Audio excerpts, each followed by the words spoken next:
para apresentar em Haia uma denúncia contra Alexandre de Moraes por crimes contra a humanidade. Tribunais brasileiros emitiram ordens secretas dirigindo empresas de tecnologia dos Estados Unidos, incluindo X, Meta, Google, a remover certos conteúdos políticos, suspender contas pertencentes a residentes dos Estados Unidos e proibir as plataformas de divulgar essas ordens aos proprietários de perfis. Quem foi a pessoa responsável a achar que é o juiz do mundo inteiro e mandar ordem para os Estados Unidos, para empresas americanas, em território americano, sem passar pelo devido processo legal? Quem foi? Lula dá soco na mesa e expõe uma guerra interna que racha a sua pré-campanha. Fala pessoal, sejam muito bem-vindos, o meu nome é Bruno, começando mais um giro de notícias, mas antes eu peço que você se inscreva no canal, deixe o seu like, compartilhe o vídeo e ajude esse conteúdo a chegar a mais pessoas. Bora para o vídeo!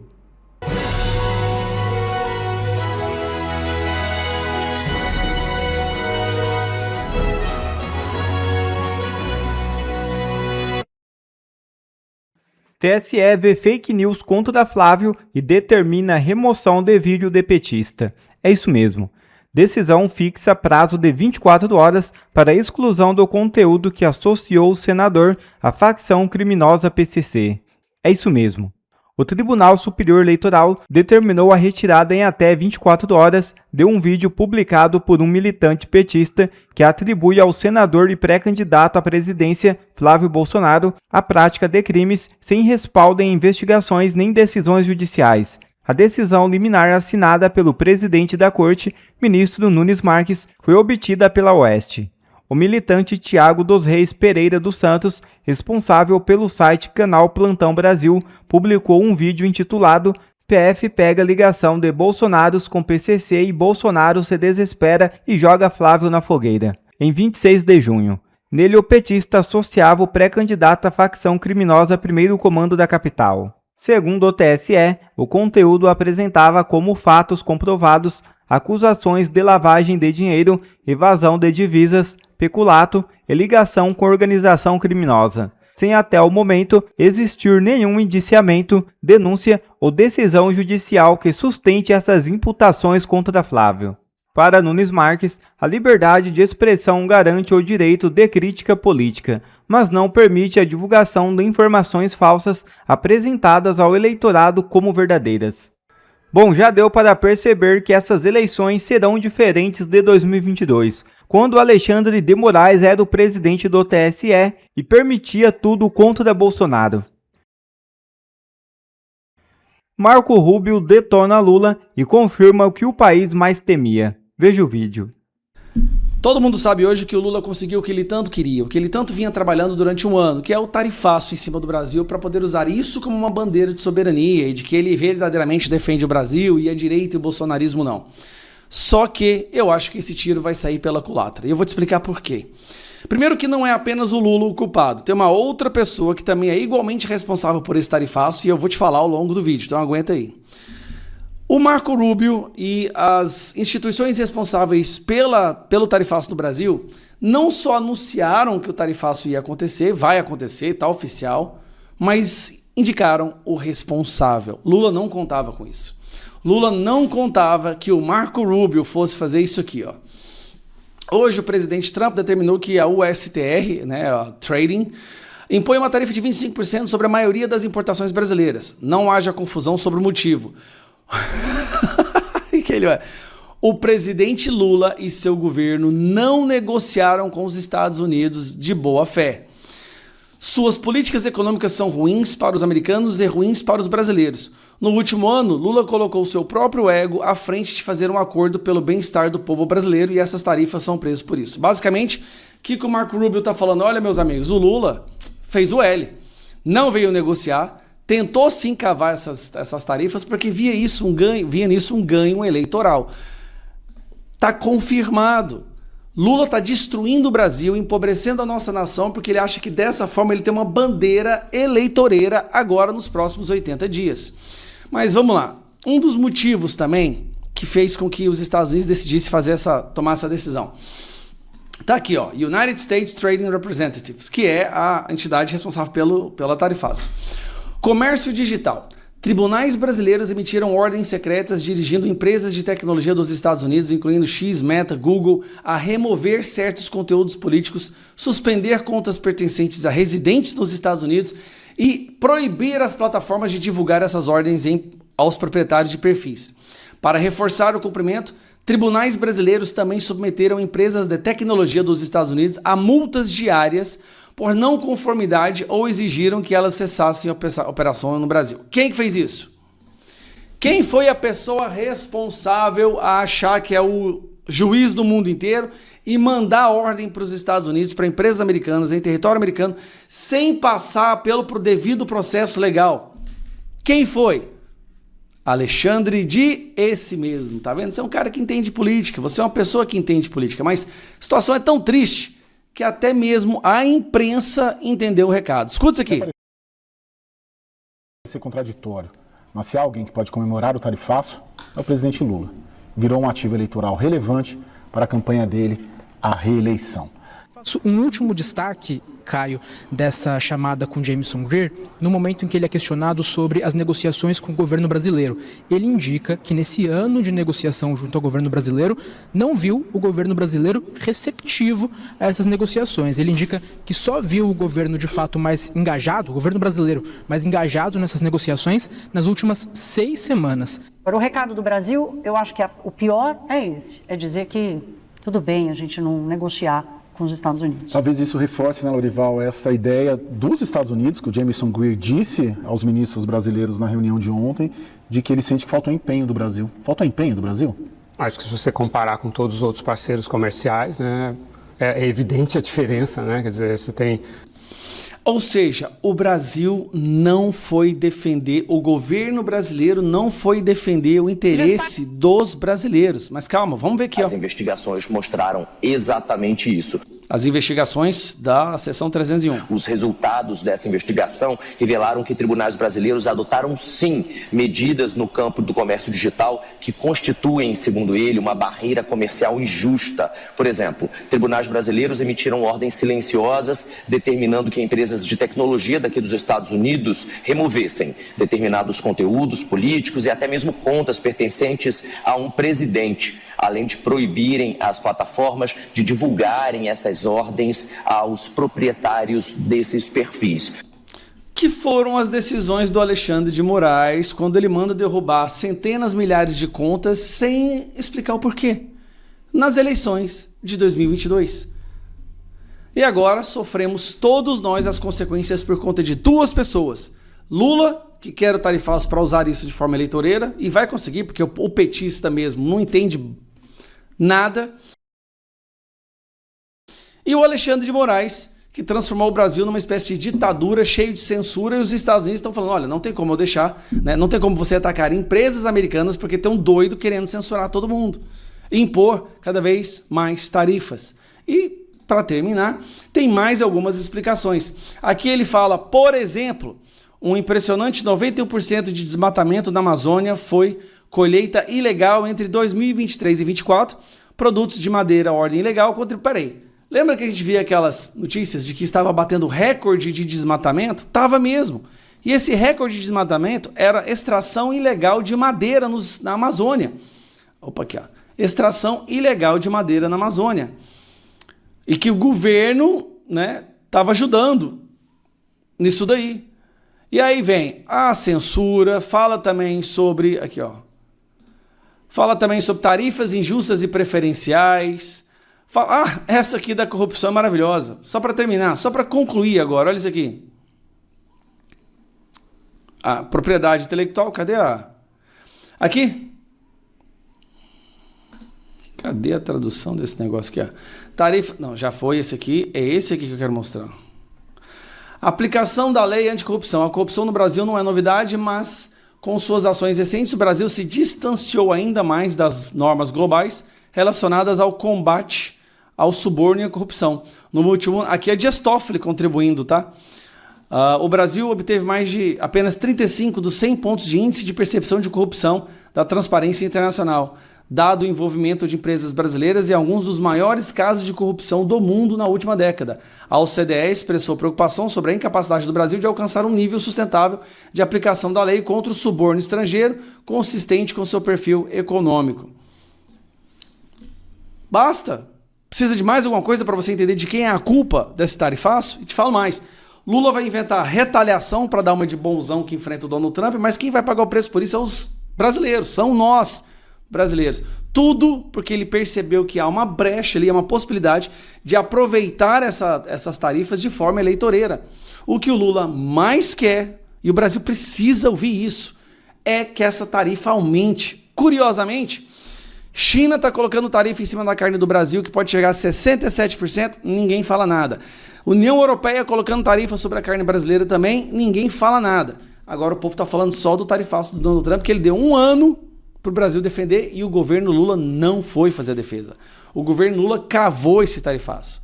Essa é a nossa missão agora, explicar para o Brasil que o responsável pelo tarifaço é o Lula. Como ele é o responsável pelo aumento do preço dos produtos do supermercado, aumento do preço da gasolina, aumento do preço do custo de vida, aumento da criminalidade. E quando ele foi nos Estados Unidos, não foi para defender contra o tarifaço, não. Foi para defender PCC e Comando Vermelho.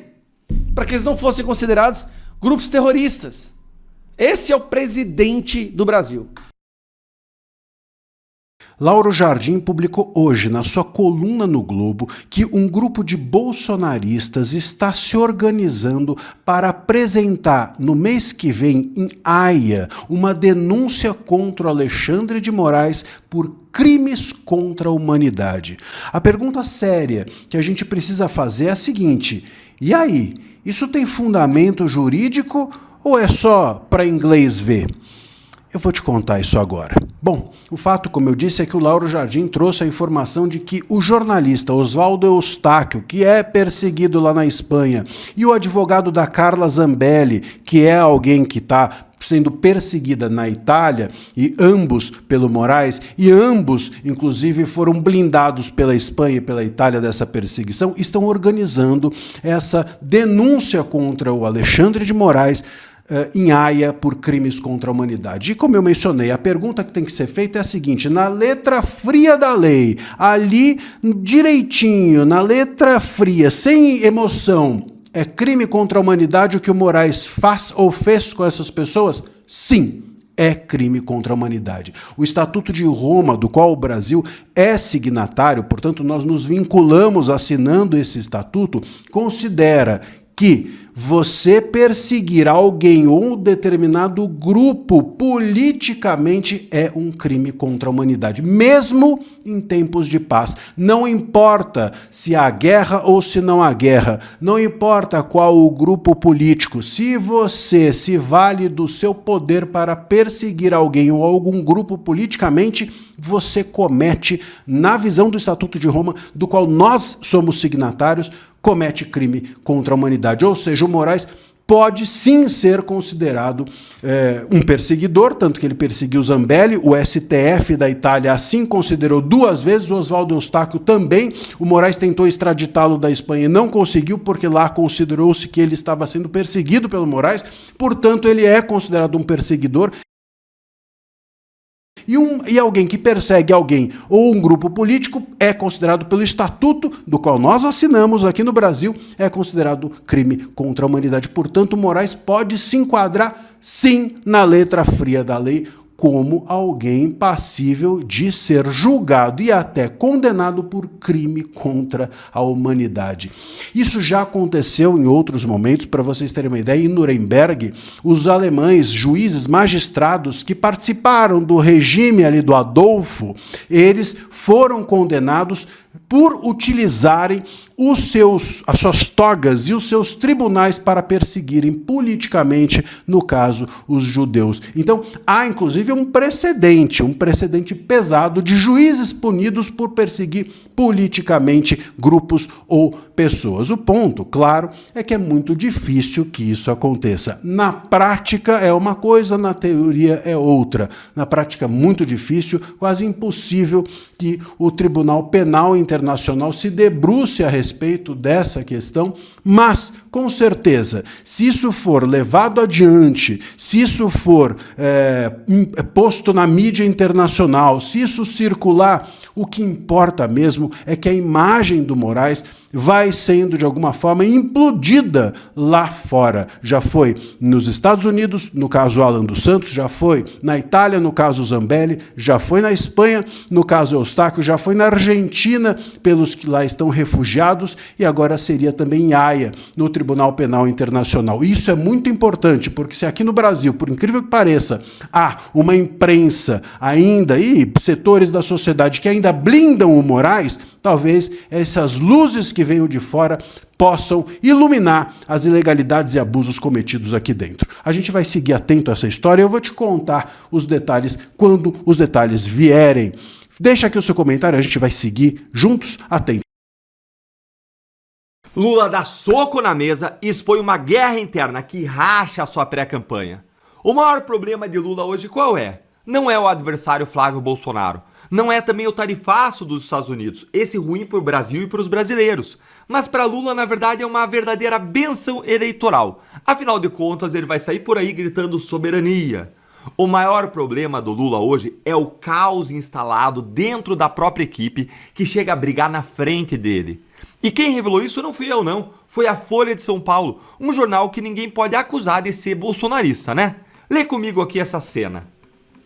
Há cerca de um mês do começo oficial da corrida presidencial, a pré-campanha de Lula vive disputas por espaço, presta atenção, por espaço, dentro do núcleo de decisões do seu comitê eleitoral. A briga por poder vai da equipe de comunicação à definição do plano de governo para o eventual Lula 4, passando ainda pelo jurídico. A comunicação tem sido alvo de disputas constantes no núcleo do petista, a ponto de o ministro da SECOM, Sidônio Palmeira, e o chefe do gabinete do presidente, Marco Aurélio Santana Ribeiro, o Marcola, terem travado um debate diante do presidente sobre os rumos da campanha. Segundo dois aliados próximos, Lula teve que dar um soco na mesa para interromper a discussão. Então veja, não é força de expressão. Lula deu um soco na mesa, tanta é a briga na frente dele que acontece dentro da campanha. De acordo com esses relatos, Lula reclamava com Sidônio do tom festivo de uma peça publicitária produzida pela SECOM, lembrando que já havia se manifestado contrário a esse tipo de propaganda. Enquanto Sidônio contra-argumentava, Marcola apoiou a opinião do presidente, desencadeando uma discussão entre os dois. É isso mesmo. O presidente da República precisou dar um soco na mesa para calar os próprios marqueteiros. E isso há pouco mais de um mês do início da campanha. E ela já está aí pegando fogo por dentro. E há várias outras brigas, gente, como esse infográfico aqui da Folha mostra. Acompanhe aqui comigo, ó. Outras áreas de briga além da área de comunicação. Plano econômico de governo. Sérgio Gabrielli versus Fernando Haddad. Um é o coordenador do programa, outro é o ex-ministro da Fazenda, que acho que na verdade foi o melhor ministro da Fazenda da história, só que do Paraguai, não do Brasil, né? Porque as empresas vão para lá, depois ele gerar esse ambiente econômico de quebradeira, mas estão aí os dois brigando pelo quê? Diretrizes da política econômica no plano do governo.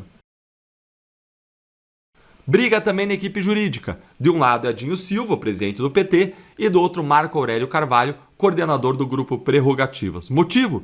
Divergência entre uma atuação jurídica técnica e discreta e uma atuação mais política e combativa. Repara então que nenhuma dessas três brigas é sobre o que fazer pelo Brasil. É briga por cargo, é por quem controla dinheiro da campanha, é por quem manda nos perfis do próprio Lula, que agora passaram, aliás, para o PT. É briga sobre quem tem poder para mandar, sobre quem vai dar as ordens, quem vai comandar. E olha o que está acontecendo na equipe jurídica do Lula. A disputa entre o presidente do PT, o Edinho Silva, que prefere uma atuação jurídica mais técnica, e o Marco Aurélio Carvalho, o coordenador daquele clube da impunidade, que ficou conhecido como Prerrogativas, que vivia atacando a Lava Jato, dizendo que era por direitos. E agora tá aí, você sabe por que é? O grupo anti-Lava Jato que aparelhou o governo Lula inteiro. Marco Aurélio, por sua vez, disse respeitar a opinião do presidente do PT, mas deixou claro que discorda do papel definido para a assessoria jurídica da campanha. Segundo ele, a ameaça de uso de inteligência artificial nas eleições, associada às fake news, exigirá um trabalho político da equipe. Respeito a opinião dele, Edinho, mas tem uma opinião distinta sobre o papel do coordenador jurídico sem o papel político, afirmou. É claro que o Marco Aurélio prefere um trabalho mais político do que técnico, afinal, foi nisso que o Prerrogativa se especializou nesses últimos anos, em fazer lobby no judiciário, especialmente no STF, para destruir a Lava Jato, livrar Lula, derrubar as condenações dos corruptos amigos, lembrando que foram eles que organizaram o jantar que uniu Lula e Alckmin em 2022. Foi eles também que organizaram o jantar de lançamento da pré-candidatura do Lula. Foram eles que ocuparam várias boquinhas, uma série de cargos no governo Lula. E o detalhe mais revelador é o timing. A última pesquisa Quaest mostrou que Lula está 8 pontos à frente do Flávio, de modo que pro PT a situação ele sente ali como confortável. Ou seja, eles não estão brigando por desespero, eles estão brigando pelo espólio, pela divisão do poder antes mesmo de vencer. Imagina o tamanho do circo se a coisa apertar, e tomara que aperte. Enquanto o Brasil discute o tarifaço que expolia os brasileiros, o roubo dos aposentados roubados por essa corja do PT, o caso Master, o comitê do Lula, ele fica gastando energia decidindo aí quem fica com qual pedaço. É esse o projeto que se vende como salvador do país. Uma máquina que, na largada, já briga por cargo na frente do próprio chefe. O Brasil merece gente que trabalhe pelo país, não pelo loteamento de poder. E é por isso que eu quero ir para o Senado. Se você concorda, deixa aí o seu like, comenta aqui embaixo, se inscreve no canal que ajuda demais o nosso trabalho a chegar em mais gente. Obrigado a você que assistiu esse vídeo até aqui. Deixe o seu comentário e não se esqueça de se inscrever no canal e deixar o seu like. Até a próxima!